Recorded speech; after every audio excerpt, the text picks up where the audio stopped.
Dalam persaingan kekuatan politik ini, yang nggak enak itu adalah orang-orang yang jadi korban, seperti Tom Lembong yang nggak tahu apa-apa, tahu-tahu jadi tersangka.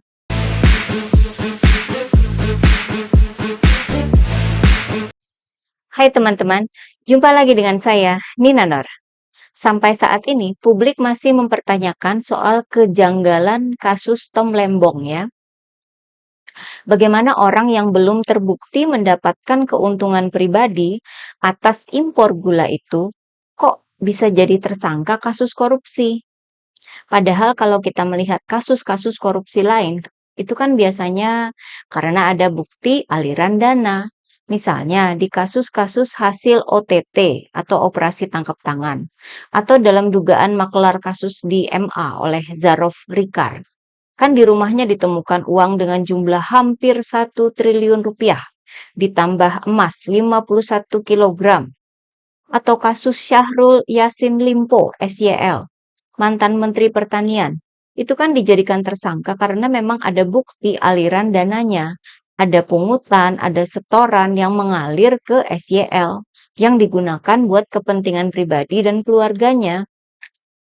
Nah, kalau Tom Lembong ini kan belum ada bukti aliran dananya, juga nggak ada bukti, misalnya anak atau istrinya pergi ke Amerika dengan nebeng private jet milik perusahaan swasta pengimpor gula yang mendapat izin dari Tom Lembong waktu itu. Nggak pernah ada kan ya, publik heboh karena keluarga Tom Lembong dianggap flexing. Karena dari yang saya baca sih ya, keluarga Tom Lembong memang sudah kaya dari sananya. Dan kemudian istri Tom Lembong juga anak orang kaya. Mereka justru dikenal sebagai keluarga yang berpendidikan tinggi. Nggak ada bakat korupsi gitu ya. Sehingga sampai sekarang masih banyak teman dan sahabat Tom Lembong yang tidak mempercayai kasusnya ini. Masuk publik pada umumnya ya, karena ada beberapa kejanggalan itu. Kemudian soal kerugian negara karena kasus Tom Lembong ini yang katanya mencapai 400 miliar rupiah. Ini juga menuai pertanyaan banyak pihak. Karena kalau mendengar dari Kejagung ya, Kejaksaan Agung, itu katanya nilai keuntungan yang diperoleh perusahaan swasta yang seharusnya menjadi milik negara atau BUMN.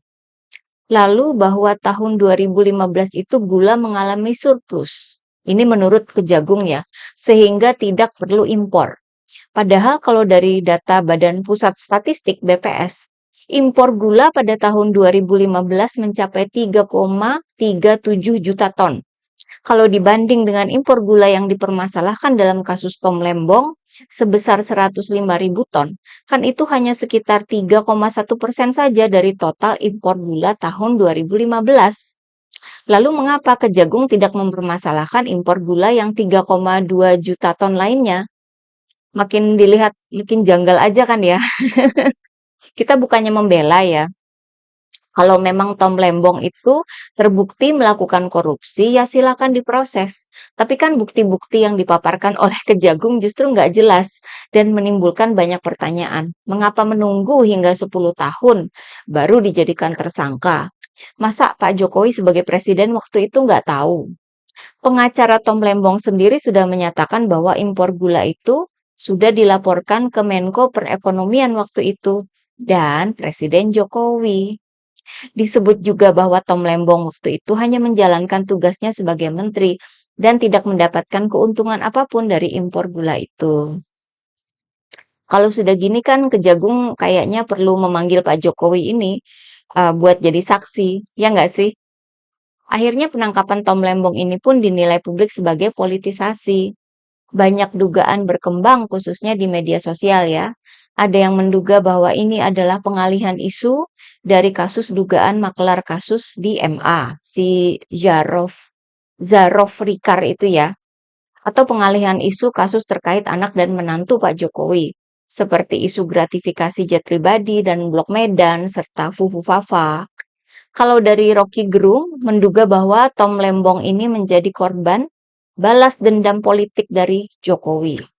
Semacam sinyal peringatan terhadap mereka yang pernah berselisih dengan Pak Jokowi untuk siap-siap ditangkap, kata Rocky Gerung. Mungkin pihak Kejagung juga nggak menyangka ya kalau penangkapan Tom Lembong malah memicu kegaduhan yang justru berbalik merusak citra Kejagung dan mantan Presiden Jokowi. Bahkan ada kekhawatiran dari pemerintahan Presiden Prabowo bahwa kasus Tom Lembong ini akan berkembang menjadi tuduhan kalau Presiden Prabowo menggunakan instrumen hukum untuk urusan politik. Ini disuarakan oleh petinggi Gerindra, Habibur Rahman, yang juga menjadi Ketua Komisi 3 DPR RI. Oleh sebab itu, Habibur Rahman meminta agar pihak Kejagung memberikan penjelasan yang sejelas-jelasnya kepada publik. Hal serupa juga disuarakan oleh Indonesia Corruption Watch, ICW, yang juga mendesak Kejagung untuk menguraikan pasal-pasal yang disangkakan dalam kasus Tom Lembong, agar aparat penegak hukum tidak mendapat stigma negatif atau dianggap politisasi hukum oleh masyarakat. Jadi sekarang bola panas itu ada di Kejagung ya. Masyarakat ini sudah pinter loh, walaupun dibilangnya pada males baca, tapi untuk kasus yang bikin curiga kayak gini, itu sudah banyak para netizen yang membuatkan meme atau video penjelasan maupun sindiran yang bikin masyarakat itu lebih gampang memahaminya ya. Misalnya, ada sindiran agar jangan beli bensin di Shell. Belinya di Pertamina aja katanya. Nanti bisa dituduh merugikan negara karena itu kan swasta katanya. Ada itu saya lihat videonya ya di media sosial. Netizen kan kreatif ya. Nah, kembali ke kasus ya. Ketika publik masih dihebohkan dengan kasus Tom Lembong, anak Pak Jokowi, Kaisang, justru lolos dari jerat KPK. KPK menyatakan bahwa fasilitas jet pribadi yang digunakan oleh Kaisang dan istrinya ke Amerika itu bukan gratifikasi. Alasannya karena Kaisang bukan penyelenggara atau pejabat negara dan sudah berpisah kartu keluarganya dengan orang tuanya, Pak Jokowi. Alasan ini bukannya sebelumnya sudah dibantah ya oleh berbagai pihak kan ya, dengan merujuk pada kasus Rafael Alun, di mana gratifikasi itu dinilai dari apa saja yang telah diterima oleh keluarganya. Sekarang KPK justru meloloskan Kaisang dengan alasan itu. Gini aja logikanya ya, kalau kehidupan Kaisang sudah dianggap terpisah dari orang tuanya, mengapa dia bisa menggunakan Istana Bogor untuk acara pribadi 7 bulanan istrinya dulu? Pas ada dugaan gratifikasi disebut terpisah. Tapi pas mau bikin acara pribadi, bisa pakai Istana Presiden. Kan nggak cocok ya. Iya kita ketawain aja. Memang itu sudah jadi kebiasaan mereka berbuat semaunya sendiri kan. Namun lolosnya Kaisang dari jerat gratifikasi ini, saya kira justru akan menambah panjang daftar dosa-dosa Jokowi dan keluarganya ya. Apalagi sudah ada yang mengaitkan antara penangkapan Tom Lembong dengan kepentingan politik Pak Jokowi. Seperti yang dikatakan oleh Rocky Gerung itu ya. Bukannya meredam isu-isu terkait anak dan menantu Jokowi, seperti soal Blok Medan dan Fufu Fafa, malah makin memantik aspirasi masyarakat untuk meminta pengusutan terhadap anak-anak dan menantu Pak Jokowi. Ya memang nggak semudah itu untuk mengalihkan ya perhatian publik dari isu-isu terkait keluarga Jokowi. Apalagi dari pihak Presiden Prabowo juga sudah ada suara peringatan ke pihak Kejagung untuk betul-betul memperjelas kasus Tom Lembong.